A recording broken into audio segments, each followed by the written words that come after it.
Hello and welcome back to HardReset.Info. In this video, I will show you how to fix screen rotation not working on HUAWEI Pura 80 Pro. Let's begin!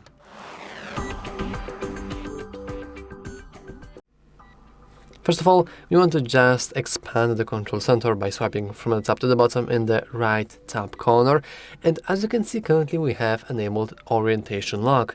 This means that if we head into application that supports both modes, for example, for me it's this one, you will see that nothing is really happening whenever I try to rotate my screen, and it's for a reason. The moment we go back to the control center and unlock our little orientation lock, we can see that it's unlocked by the icon.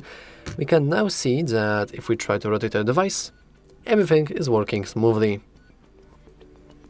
And yeah, I could potentially end the video right there, but I just want to mention that if you still have troubles with screen rotation, you can always reboot your device. And I believe that you can do that by pressing and holding the power button. And you can see that nothing is happening, but you want to keep pressing, and then you just want to go and click restart. And once you restart your device, everything will restart as well, including the gyroscopes that are responsible for detecting your rotation of your device. And yeah, that's all for this video. If you found it useful, make sure to leave a like, subscribe, and as always, thanks for watching. See you next time.